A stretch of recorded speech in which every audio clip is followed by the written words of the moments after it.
Hello friends, तर स्वागत आहे तुमचं आपलं या यूट्यूब चॅनलवरती. मित्रांनो, चॅनलवर नवीन असाल तर चॅनलला नक्की सबस्क्राईब करा. दुसऱ्या बाजूला बसलेला विजय शोच्या शेवटी झालेल्या अचानक बदलाकडे पाहत गोंधळलेल्या नजरेने अविराजकडे पाहत होता. त्याने काही विचारण्याआधीच अविराजने डोळ्यांनी संकेत करून प्रेक्षकांमध्ये बसलेल्या निशाकडे लक्ष वेधलं आणि म्हणाला, मला माहिती होतं की ती आज नक्की येणार. शो पाहण्यासाठी नाही, तर तिच्या जागी शेवटी कोण आलं हे पाहण्यासाठी. आणि मला नको होतं की तिचं थेट लक्ष माझ्या अनुषाकडे जावं. म्हणूनच मी अनुषाबरोबर आणखीन 2 मॉडेल्सना ट्रेनिंग दिलं आणि आज तिघींनाही एकदम स्टेजवर लॉन्च केलं. जेव्हापर्यंत अनुषा त्या उंचीपर्यंत पोहोचत नाही जिथे मला तिला पाहायचं आहे, तोपर्यंत ही वेडीबाई याच विचारात गुंतून राहील की तिची जागा शेवटी घेतली तरी कोणी. हे बोलताच अविराजच्या चेहऱ्यावर थोडीशी डेव्हिल स्माईल उमटली. अविराजचं बोलणं ऐकून विजय त्याच्या पायाजवळ बसत म्हणाला, जहापना तुसी ग्रेट हो. ग्रेट काय, तुसी महान हो. तुमच्या तोडीचा अजून जन्मलाच नाही कोणी. एवढं पुढचं कसं काय विचार करू शकता तुम्ही?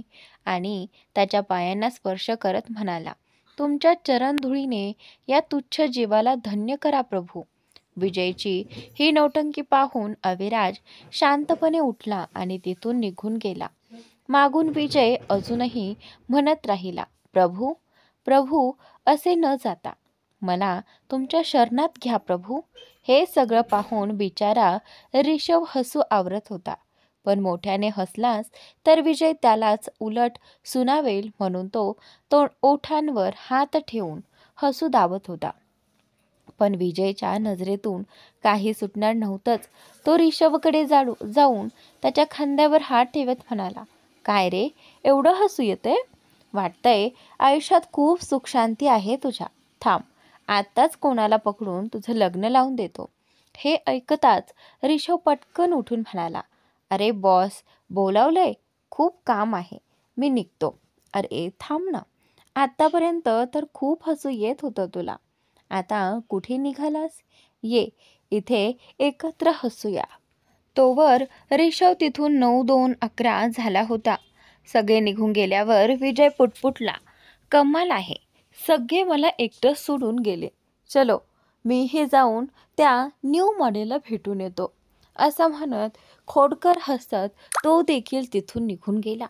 पुढे अविराज अनुषाच्या चेंजिंग रूममध्ये शिरला तेव्हा अनुषा मेकअप काढत होती. मिररमधून अविराज दिसताच ती पटकन त्याच्याकडे धावत आली आणि त्याला घट्ट मिठी मारत विचारलं, कसं झालं अवी? सगळं ठीक होतं ना? मी ठीक केलं ना? अविराजने तिचे केस कुरवाळत प्रेमाने उत्तर दिलं, परफेक्ट, अगदी माझ्या अनुषासारखंच परफेक्ट. दोघे काही क्षण तसेच राहिले. मग अविराज म्हणाला, चल आता तयार हो, आपल्याला निघायचं आहे. आणि त्यानंतर अनुषा त्याच्या मिठीतून हलकीशी दूर होत विचारते, त्यानंतर आपण कुठे चाललो आहोत? अविराज तिचा चेहरा हातात घेत म्हणतो, आणि त्यानंतर एक सरप्राईज आहे, अविराज म्हणतो. अनुषा थोडं गोंडस चेहरा करत म्हणाली, आता आणखी काय सरप्राईज? आणि हे खरंच सरप्राईजच ना? पुन्हा एकदा शॉक तर नाही ना? कारण सकाळचंच सरप्राईज मला चांगलाच शॉक देऊन गेलं. तिच्या टोनचा अर्थ समजून अविराज हसत म्हणाला, don't worry, I am 1000% sure. तुला हा सरप्राईज खूप आवडेल. हे बोलून तो तिला तयार होण्यासाठी तिथेच सोडून त्याच हॉटेलमधील दुसऱ्या रूममध्ये गेला. तिथे आधीच ऋषभ आणि सानिया उपस्थित होते. सानियाने त्याचा जीव खाऊन टाकला होता आणि बिचारा ऋषभ तर जवळपास संपलाच होता. अविराजच्या मागोमाग विजयही त्या रूममध्ये आला. अविराजला पाहताच ऋषभच्या चेहऱ्यावरील जीवनदान मिळाल्यासारखी चमक उमटली. तो धावत जाऊन म्हणाला, छान झालं बॉस, तुम्ही आलात. थोडा जरी उशीर केला असता तर आत्तापर्यंत माझा देहांत झाला असता. आणि ही सानियाकडे बोट दाखवत, ही माझी लाश मोमोच्या चटणीत बुडवून खाऊन टाकली असती हिने. रिषवच्या विनवणीकडे दुर्लक्ष करत अविराज जाऊन सोफ्यावर बसला.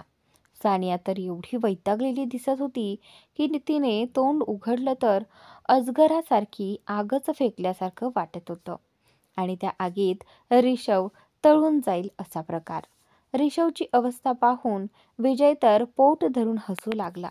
त्याने रिषवच्या खांद्यावर हात ठेवून म्हटलं, तुझी एवढी भयानक अवस्था तर कदाचित आजवर अविराजनेही नाही केली असेल.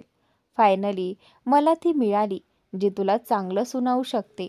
तू सांग, नात्याची बोलणी पुढे नेऊ का? एकदा तरी बोल, इतकं लाजू नको. रेशवने मनातील राग गिळला आणि अविराजच्या जवळ जाऊन उभा राहिला. विजयही पुन्हा जाऊन अविराजच्या बाजूलाच बसला. सानिया अजूनही उभी आहे हे पाहून अविराजने तिला बसण्याचा इशारा केला. घाबरलेल्या सानियाने हलक्या हकलतच उत्तर दिलं, इट्स ओके, ओके सर, मी अशीच ठीक आहे. आपण मला अचानक कशासाठी बोलावलं? तिचं असं घाबरलेलं रूप पाहून अविराज शांत आवाजात म्हणाला, डोंट पॅनिक, आधी बस मग बोलू. आज पहिल्यांदाच सानियाने अविराजचा आवाज ऐकला होता. त्याचा तो धडकी भरवणारा रुबाबदार आवाज ऐकून तिचा गळाच सुकला. घोटभर थुंकी गिळत ती मोठ्या कष्टाने त्याच्या समोरच्या सोफ्यावर बसली. मनातच विचार करू लागली, अनु तर म्हणते की मिस्टर राठोड खूप प्रेमाने स्माईल देत बोलतात, पण मला तर असं वाटलं जणू सिंहच गरजला. परंतु बिचाऱ्या सानियाला कोण सांगणार की अविराज जगासमोर आणि आपल्या अनुषासमोर अगदी दोन वेगळे व्यक्ती आहेत. सानियाचं भिजलेल्या मांजरीसारखं रूप पाहून रिषव तर डोळे फाडूनच बघत होता. मनात म्हणाला, हे मी काय बघतोय? सतत चालणारा ऑल इंडिया रेडिओ आज तर अडखळ चालू आहे. खरंच बॉससमोर मोठमोठ्यांचीच हवा निघते. सानिया बसल्यावर अविराजने टेबलवरचं पाणी उचलून तिला देत म्हणाला, माझ्या अनुषानंतर माझ्या हातचं पाणी मिळणारी तू एकदम एकमेव व्यक्ती आहेस. शांत हो आणि मी जे विचारतोय त्याचं उत्तर दे. सानियाने घाईघाईत पाणी घेतलं आणि प्यायलं आणि सरळ बसले. अविराजने गंभीर स्वरात विचारलं, मला फक्त हे जाणून घ्यायचं आहे की त्या फ्रेशर पार्टीच्या रात्रीनंतर पुढचे 5 महिने अनुषाच्या आयुष्यात असं काय घडलं की ती त्या अवस्थेत गेली? हे ऐकून सानियाचे हावभाव अचानक बदलले. तिने डोळे मिटले, खोल श्वास घेतला आणि बोलायला सुरुवात केलं. फ्लॅशबॅक. 1 वर्षांपूर्वी फ्रेशर्स पार्टीची रात्र. वॉशरूममधून बाहेर आल्यानंतर अनुषा सानियाकडे गेली आणि काही वेळापूर्वी घडलेली सर्व गोष्ट तिला सांगितली. तिचं सांगणं ऐकून सानिया अक्षरशः तावातावाने पेटली. ती शुभमला धडा शिकवायला जात होती तेवढ्यात अनुषाने तिला थांबवत म्हटलं, थांब सोनी, इट्स ओके, मी त्याला समजावलंय आणि तो समजलाही आहे. तो नशेत होता, चूक झाली त्याच्याकडनं. आता हे सगळं सोड आणि सांग, साहिल कुठे आहे? सानियाने ओठ वाकून उत्तर दिलं, मला काय माहिती, कुठेतरीच असेल. अनुषाने तिला हाताने ओढत म्हणाली, मग इथे कशाला उभी आहेस? चल शोधूया त्याला. दोघी मिळून साहिलला शोधू लागल्या. शोधता शोधता त्या पार्किंग एरियाकडे आल्या. तिथे एका गाडीच्या मागून बोलण्याचा आवाज ऐकू आला. सानियाने इशारा केला आणि दोघी तिकडे गेल्या. जाऊन पाहताय तर काय, मेघा नावाची एक मुलगी साहिलच्या गळ्यात हात घालून त्याला किस करण्याचा प्रयत्न करत उभी होती. साहिल मात्र तिच्यापासून दूर जाण्याचा प्रयत्न करताना दिसत होता. हे दृश्य पाहून अनुषा जागच्या जागीच थिजून गेली. एक शब्दही तिच्या तोंडातून बाहेर आला नाही. अनुषाला पाहताच साहिलने मेघाला दूर ढकललं आणि तिच्याकडे धावत येत म्हणाला, ट्रस्ट मी अनु, तू जे पाहिलंस ते खरं नाहीये. मी तिला किस करत नव्हतो. हीच मुलगी माझ्यावर जबरदस्ती करत होती. मी तिला कित्येक वेळा सांगितलं की मी कुणा दुसरीवर प्रेम करतोय. प्लीज अनु, मला चुकीचं समजू नकोस. अनुषा मात्र काही न बोलता तिथून निघून गेली. आकाशने संपूर्ण प्रसंग पाहिलेला असल्यामुळे त्याने दोघींनाही घरी सोडलं. त्याला कळत होतं की अनुषाची मानसिक अवस्था अत्यंत नाजूक आहे. सानिया ही त्या रात्री तिच्या घरीच थांबली. दोघी घरी आल्या, कपडे बदलले आणि आपापल्या जागी झोपल्या. अनुषा मात्र पार्टीहून आल्यापासून एक शब्दही बोलली नव्हती. सानिया तिच्याबद्दल खूप चिंतेत होती. इतक्यात अनुषाचा फोन वाजू लागला, पण ती काही प्रतिसाद देत नव्हती. म्हणून सानियाने स्वतःच्या फोनवरून साहिलला मेसेज केला, अनुषाला सध्या त्रास देऊ नकोस, उद्या सकाळी बोल. अनुषा हळूहळू बेडवरून उठली, बाल्कनीत जाऊन उभी राहिली आणि शांतपणे चंद्राकडे पाहू लागली. लोक ताऱ्यांमध्ये आपले हरवलेले लोक शोधतात, पण अनुषाच्या मते चंद्रच तिचे बाबा आहेत, जे नेहमी तिला तिथून पाहतात. इतक्यात खालून दोघांना साहिलचा आवाज ऐकू येतो. अनुषा, प्लीज यार, एकदा माझं ऐकून घे. एकदा please, I swear I love you. माझ्या आयुष्यात तुझ्याशिवाय कोणीच नाही. तू मला चुकीचं समजतेस. अनुषा त्याच्या काहीच न ऐकता वर जाण्यास वळते. तेव्हा साहिल पुन्हा म्हणतो, जोपर्यंत तू माझं ऐकत नाहीस तोपर्यंत मी इथून हलणार नाही. पण अनुषा त्याचे एकही गोष्ट न ऐकता सरळ आत निघून जाते. काही वेळातच अचानक खूप जोरात पाऊस सुरू होतो. तरीही साहिल जिथे उभा होता तिथेच उभा राहतो. थोड्या वेळाने अनुषा हातात छत्री घेऊन त्याच्या समोर येताना दिसते. तिला पाहताच साहिलच्या चेहऱ्यावर एक हलकीशी स्मित रेषा उमटते. अनुषा त्याच्या जवळ येऊन छत्री त्याच्या डोक्यावर धरते. साहिल लगेच तिला मिठी मारतो आणि म्हणतो, मला माहिती होतं माझी अनु माझ्यावर जास्त वेळ राहूच शकत नाही. ट्रस्ट मी अनु, मी तुला धोका दिला नाही. ती घाणेरडी मुलगीच स्वतःहून माझ्याजवळ चिपकली होती. बिलीव्ह मी, आमच्यात काहीही झालं नाही. आय लव्ह यू अनु, मी तुझ्यावर खूप प्रेम करतो. तेव्हा अनुषा अखेर बोलते, आजच्या नंतर तू तिच्या जवळ सुद्धा जाणार नाहीस. त्यानंतर साहिल आनंदाने तिला अजून घट्ट मिठी मारतो. त्यानंतर जसं तू म्हणशील तसं. नंतर अनुषा त्याला कारमध्ये बसवते आणि पाठवून देते व स्वतः आत येते. वरच्या बाल्कनीत उभी असलेली सानिया हे सगळं पाहत होती. तिला अनुषासाठी वाईट वाटत होतं. कधी तिचं आयुष्य पुन्हा नॉर्मल होणार. सानिया बोलतच होती. ती पुढे सांगू लागली, त्याच्यानंतर आम्ही सगळं नॉर्मल सुरू केलं. कॉलेज, ट्युशन सगळं परत आधीसारखं झालं होतं. अनुषा ही परत नॉर्मल झाली होती. पण अचानक एके दिवशी आम्ही ट्युशनला पोहोचलो तेव्हा तिथे मेघा दिसली. अनुषा तर प्रचंड चिडली. कॉलेज पुरेसं नव्हतं म्हणून काय, आता ही इथेही आली. सानिया आणि अनुषा दोघी जाऊन आपापल्या जागेवर बसल्या. त्या दिवशी साहिल आला नव्हता. क्लास संपल्यावर सर्वजण बाहेर येत होते तेव्हा अचानक पायऱ्यांजवळ मेघा त्यांच्या समोर येऊन उभी राहिली आणि रस्ता अडवून म्हणाली, हाय अनुषा, कशी आहेस? सानिया तसाच सूर लावत म्हणाली, what and beautiful as always. तुला काय? मेघाला राग आला, पण तिने सानियाला दुर्लक्ष करून परत अनुषाकडे पाहून म्हणाली, मी आजच इथे जॉईन केले. वाटलं तुम्ही मला पाहिलं नाही म्हणून स्वतःहून येऊन भेटावं. त्यानंतर अनुषा थंडपणे म्हणाली, तू चुकीचं समजली आहेस मेघा. आम्ही तुला पाहिलंच नाही असं नाही, त्याला इग्नोर करणं म्हणतात. हे बोलून दोघी पुढे चालू लागल्या. पाठून मेघाचा आवाज आला, वैसे साहिल ने सही कहा था, ये जगह और यहाँ के सारे टीचर्स सच में बहुत अच्छे हैं. साहिलचं नाव ऐकताच अनुषाच्या पावलांना जणू ब्रेक लागला. तिने मागे वळून मेघाकडे पाहिलं. मेघाच्या चेहऱ्यावर एक टेरी स्माईल होती. तिचा बाण नेमका लक्ष्यावर बसला होता.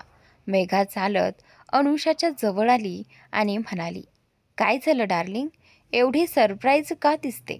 साहिलनं काही सांगितलंच नाही का?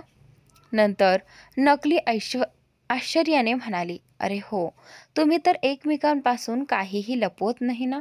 मग साहिलनं तुला का नाही सांगितलं की त्यानेच माझं ॲडमिशन इथे करून घेतलंय? तेव्हा सानिया मध्ये येऊन म्हणाली, काय काय पुरावा आहे तुझ्याकडे? का आम्ही तुझ्या या बकवासावर विश्वास ठेवावा? मेघा निरागस चेहरा करून म्हणाली, अरे आता यासाठीही प्रूफ द्यावा लागेल का? ठीक आहे, तुम्हाला हवं असेल तर इथल्या हेडशी जाऊन विचारा. साहिलने अनुषा शांतपणे म्हणाले, माझं ॲडमिशनही त्यानेच करून दिलं होतं. तुम्हीच विचार करा. तुमचा बॅच सुरू झालेला होता आणि अशा वेळी मध्येच कोणाला ॲडमिशन मिळतं का? पण साहिलनं स्वतः बोलून दिलं म्हणून मला मिळालं, हे बोलून अनुषा काही न म्हणता बाहेर निघून गेली.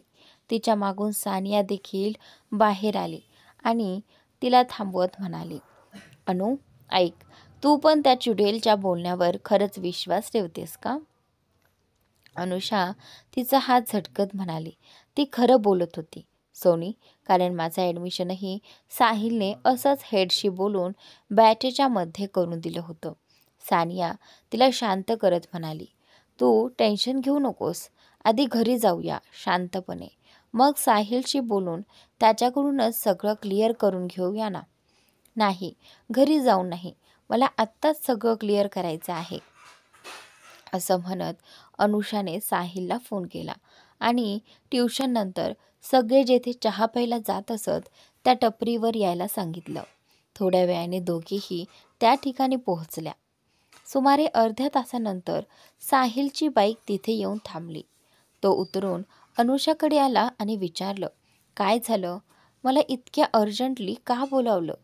आय होप काहीतरी खूप गरजेचं असेल.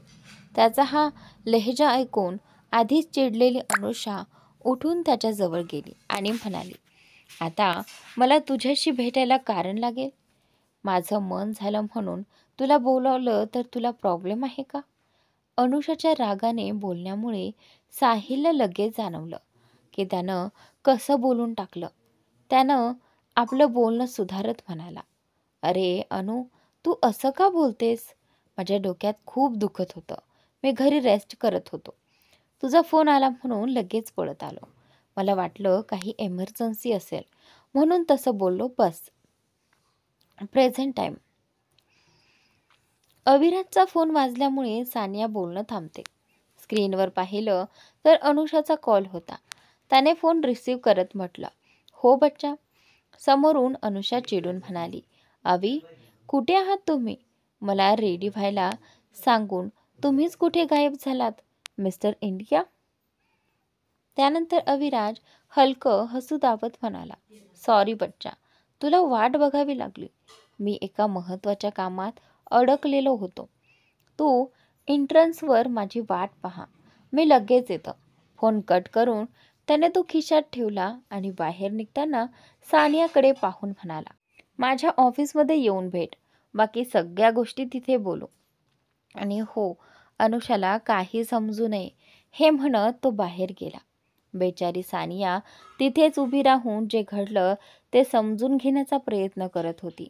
मनातच ती म्हणाली, हे मिस्टर राठोड तर इतरांसमोर आणि अनुच्या समोर दोन वेगवेगळे माणसं आहेत.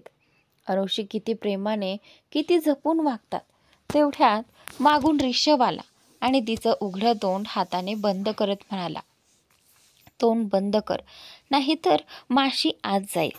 आणि तोही निघून गेला. सानिया रागाने दात चावत म्हणाली, याची तर मी. तेवढ्यात विजयने तिच्या खांद्यावर हात ठेवत म्हटलं, डोंट वरी, तू एकटी नाहीस, मी पण तुझ्या सोबत आहे दुसरीकडे. अविराज एंट्रन्सवर पोहोचला तेव्हा अनुषा त्याची वाटच पाहत उभी होती. दोघेही कारमध्ये बसले आणि तेथून निघाले. आज अविराजसोबत फार जास्त बॉडीगार्ड नव्हते. त्यांच्या कारच्या पुढे मागे फक्त 2 गाड्या होत्या. अविराज लॅपटॉपवर काम करत होता आणि अनुषा त्याच्या शेजारी बसून कधी त्याला लॅपटॉपकडे बघत होती तर कधी त्याच्याशी. अविराजनं तिच्याकडे न पाहताच म्हटलं, काही विचारायचं असेल तर विचार. किती वेळ असं पाहत बसणार? डोळे दुखतील. हे ऐकून अनुषाने लॅपटॉप त्याच्या हातातून घेऊन बाजूला ठेवला आणि स्वतः उडी मारून त्याच्या मांडीवर येऊन बसली. अविराजने काही न बोलता तिच्या कमरेला हात ठेवला. स्थिर बसल्यावर अनुषा म्हणाली, आता तरी सांगा ना, सरप्राईज काय आहे? अविराज हसत म्हणाला, तिथे पोहोचल्यावर कळेल. अनुषानं तोंड वाकडं करत विचारलं, मग मोठ्या तिथे पोहोचायला किती वेळ लागणार? अविराज तिच्याकडे पाहत म्हणाला, वेळ आहे अजून. तेव्हा अनुषा त्याच्या छातीवर डोकं ठेवत त्याच्याकडे आणखी जास्त चिकटून डोळे मिटत म्हणाली, ठीक आहे. तोपर्यंत मी थोडं झोपते. काल रात्री तुम्ही नव्हता म्हणून मला नीट झोपच आली नाही. अविराज काही बोलला नाही. त्याने असं म्हणत तिच्या केसांवरून अलगद हात फिरवला. काही मिनिटातच अनुषा पूर्णपणे झोपी गेली. बऱ्याच वेळानंतर त्याची कार एका ठिकाणी थांबली. अविराजची कार एका मोठ्या भव्य मेन्शनसमोर येऊन थांबली होती. अनुषा अजूनही अर्धवट झोपेत होती. तिला हळूच उठवत अविराज म्हणाला, बाळा उठ, आपण पोहोचलो.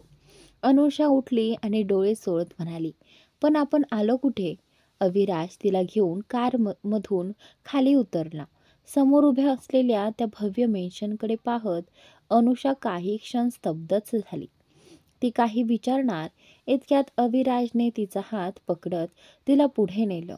दोघेही मोठ्या मुख्य दरवाजापाशी पोहोचले तेव्हा अनुषाच्या नजरेस मेन्शनच्या नेम प्लेटवर लिहिलेलं दिसलं, राठोर मेन्शन. तिथे पाहतच अविराजकडे वळून आश्चर्याने विचारते, अवी, हे तुमचं घर आहे? बेल वाजवत अविराजने फक्त असं उत्तर दिलं.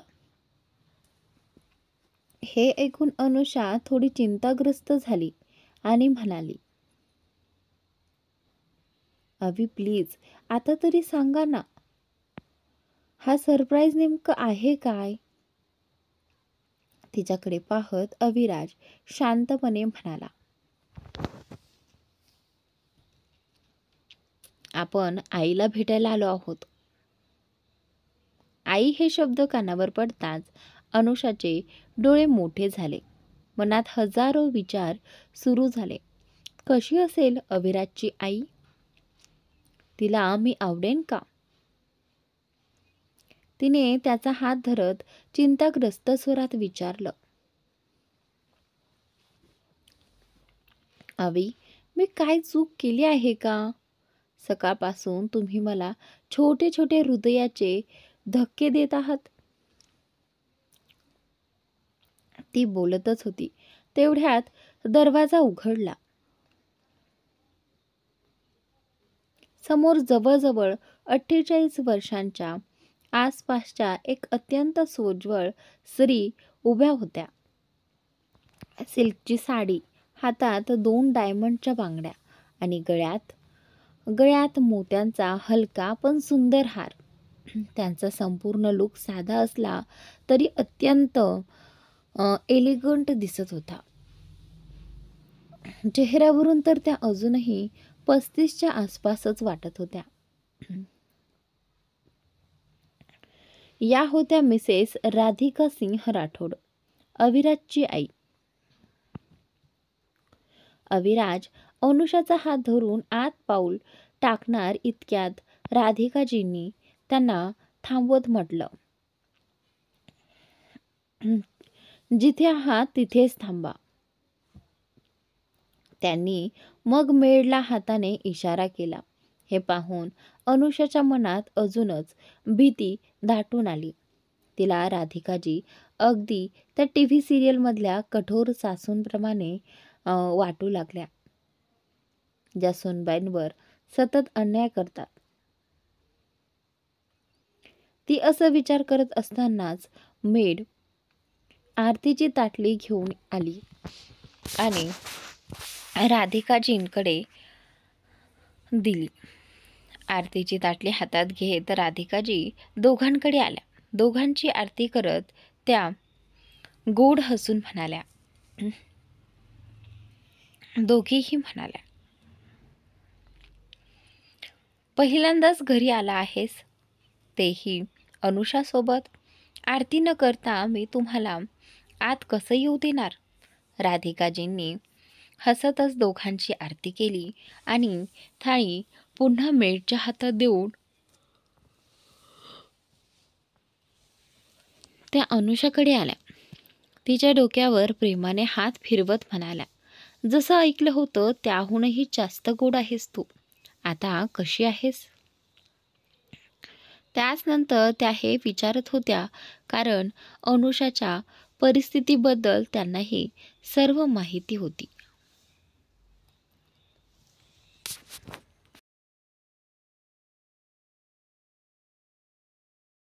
अनुषा हलकं हसत म्हणाली, मी ठीक आहे आंटी. तुमची तब्येत ठीक आहे ना? राधिकाजींनी हसून उत्तर दिलं, हो बाळा, मी पण एकदम ठणठणीत आहे. मग अविराजकडे पाहत चिडवत म्हणाल्या, आजपर्यंत तू कधी तुझ्या आईची तब्येत विचारली नाहीस. शिक याच मुलीकडून काही. किती गोड आहे ही. अविराजला आईकडून टोमणा मिळाल्याचं पाहून अनुषा हसू आवरत होती. मग विषय बदलत अविराज म्हणाला, आता पूर्ण दिवस इथेच उभी ठेवणार का, की आतही जाऊ देणार? सगळेजण लिव्हिंग एरियात येऊन सोफ्यावर बसले. सर्वटने येऊन नाश्ता समोर मांडला. राधिकाजी अनुषाच्या अगदी शेजारी बसल्या होत्या. गप्पा गोष्टी करत त्यांनी विचारलं, बाळा, तुमच्या घरी कोण कोण आहे? आणि त्यानंतर अनुषाने एक क्षण अविराजकडे पाहिलं आणि त्यानंतर मग शांतपणे म्हणाली, आता जो आहे तो इथेच बसला आहे. राधिकाजींनी पुन्हा प्रेमाने विचारलं, अगं ते मला माहीत आहे, पण तुझे आई वडील किंवा इतर घरचे? त्यानंतर अनुषाचे डोळे खाली गेले. ती अलगद म्हणाली, मी 1 वर्षाचीच असतानाच बाबांचे स्ट्रोकमुळे निधन झाले. त्यानंतर आई कायम कामातच व्यस्त राहायची. काही वर्षांनी त्यांचं ट्रान्सफर झालं आणि त्या दुसऱ्या शहरात गेले. तेव्हापासून मी नानींकडेच राहते. तुझी आई तुला भेटायला येत नाही का? राधिकाजींनी तिच्या केसांवरून हात फिरवत विचारलं.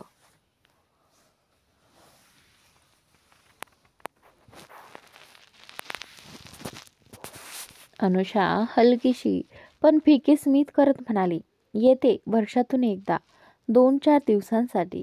खूप साऱ्या भेटवस्तू घेऊन येते, पण आई मात्र कधीच मिळाली नाही मला. समोर बसून अविराज हे सगळं शांतपणे ऐकत होता. जरी त्याचे डोळे मोबाईलकडे होते तरीही राधिकाजींनी तिच्यासाठी वाईट वाटू लागलं. विषय बदलण्यासाठी त्या म्हणाल्या, अगं ते सगळं सोड. आजचा तुझा इव्हेंट टीव्हीवर लाईव्ह दाखवत होते. पाहिलं मी.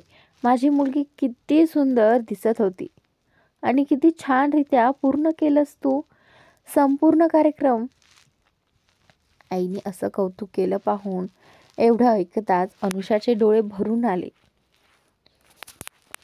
ती रडतच म्हणाली, आपणास माहीत आहे आंटी, माझ्या आयुष्यात कधीच कोणी माझ्या छोट्या किंवा मोठ्या यशाचं कौतुक केलं नाही. क्लासमध्ये कायम टॉप यायचे, पण आईला सांगितलं की ती फक्त एवढंच म्हणायची, पुढच्या वेळी अजून चांगलं कर. मग निकाल घेऊन मी बाबांच्या फोटोसमोर बसायची आणि त्यांना सगळं काही सांगायची. राधिकाजींनी तिचे अश्रू पुसत म्हटलं, अगं रडत बसायचं नाही, आधीच्या गोष्टी सोड. आता मी आहे ना, मला सगळं सांग, काहीही. त्या तिचा हात धरून तिला डायनिंग एरियाकडे घेऊन गेल्या. चल, भरपूर बोललो. सकाळपासून तुम्ही काही नीट खाल्लं नसेल, आधी जेवण करून या. सगळेजण टेबलावर बसले. ताटात वेगळे वेगळे पदार्थ मांडले होते. रोजप्रमाणे अविराजच अनुषासाठी प्लेटमध्ये जेवण वाढू लागला. हे पाहून राधिकाजी हसत म्हणाल्या, माझा मुलगा मोठा झाला. कालपर्यंत याला मी स्वतःच्या हाताने खाऊ घालायचे, तेव्हाच जेवायचा. अविराज म्हणाला, आई, तुम्ही ज्या कालची गोष्ट करत आहात तो 17-18 वर्षांपूर्वीचा आहे. मोठा तर होणारच मी. हे ऐकून राधिकाजींनी नाखुश चेहऱ्याने म्हटलं, तू 100 वर्षाचा झाला तरीही माझ्यासाठी छोटाच राहशील. माझा गहू. गहू कोण? अनुषाने उत्सुकतेने विचारलं. राधिकाजींनी आनंदाने हसत सांगायला सुरुवात केली, हा आणि कोण? अगं, लहानपणी याला अरबीची भाजी एकदम नकोशी वाटायची, त्यामुळे मी याला गड्डू गड्डू म्हणायचे. आणि दोघीही हसू लागल्या. आणि बिचारा अविराज, आई आणि अनुषा दोघी मिळून त्याची मज्जा घेतायत हे पाहतच राहिला. जेवायला सुरुवात होताच राधिकाजींनी एक घास अनुषाकडे पुढे करत म्हणाल्या, याने तुला सर्व करून दिलं नाही, पण तू माझ्या हातचा तरी खाऊ शकतेस ना. अनुषाने आनंदाने होकार दिला आणि त्यांचा हातचा घास खाल्ला. त्या क्षणी तिच्या डोळ्यातून एक अश्रू थेट खाली पडला.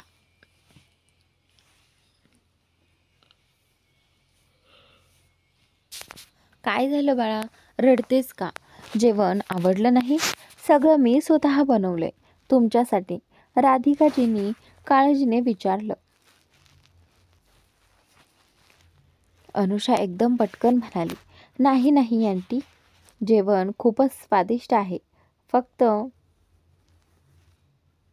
लहानपणापासून ऐकलं होतं आईच्या हातचं जेवण, मला पण ते कधी नशिबात नव्हतं. तुमच्या हातचा घास घेताना एक वेगळीच ऊब मिळाली, म्हणून डोळ्यातलं पाणी थांबलं नाही. सॉरी. राधिकाजींनी तिच्या डोक्यावरून हात फिरवत प्रेमाने म्हटलं, अगं, मी पण तुझीच आई आहे. अविराजची आई आहे तशीच तुझीही आई. आणि किती दिवस आंटी आंटी करणार? मला आई म्हणू शकत नाहीस? ती तिला प्रश्न विचारते. हे ऐकताच अनुषा आनंदाने चहकत म्हणाली, काय खरंच मी तुम्हाला आई म्हणू शकते? अनुषा तिला विचारते. राधिकाजीही हसत म्हणाल्या, अगं, आईलाच आई म्हणशील ना. त्यानंतर इतक्यात अनुषा आनंदाने आई इतकंच म्हणत त्यांना मिठी मारते. राधिकाजीही तिच्या पाठीवर प्रेमाने हात फिरवतात. जेवण संपल्यानंतर सगळे पुन्हा लिव्हिंग एरियात येऊन बसतात. तेव्हाच अविराज अनुषाला म्हणतो, चल आता घरी निघूयात. उद्या तुला काही काम आहे आणि तुला घरी जाऊन नीट विश्रांतीही घ्यायला हवी. पण अनुषाचं मन अजिबात नव्हतं राधिकाजींना सोडून जाण्याचं. तिने लहान मुलांसारखा चेहरा करून त्यांच्याकडे पाहिलं. त्या हसल्या आणि तिच्या गालावर हात फिरवत म्हणाल्या, काही हरकत नाही बाळा, तुझं जेव्हा मन होईल तेव्हा इथे ये. आणि माझा नंबर आहेच तुझ्याकडे, कधीही फोन कर. मग आपण भरपूर गप्पा मारू, ठीक आहे? अनुषाही गोड हसत त्यांना मिठी मारते. आई, तुम्ही खूप चांगले आहात. मी नक्की फोनवर बोलणार आणि भेटायलाही येणार. मग इथे येऊन तुमच्या हातचं टेस्टी जेवण खाणार.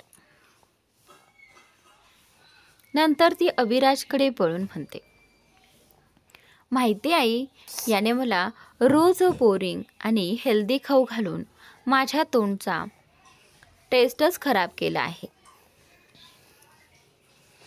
अविराज डोळे बारीक करून तिला पाहत उभाच राहिला. आईला भेटून अजून 1 दिवस झाला नाही आणि ही तर त्यांचीच तक्रार करते. राधिकाजी प्रेमाने म्हणाल्या, काही हरकत नाही बाळा, तुला जे काही खायचं असेल ते मला सांग, मी करून देईल.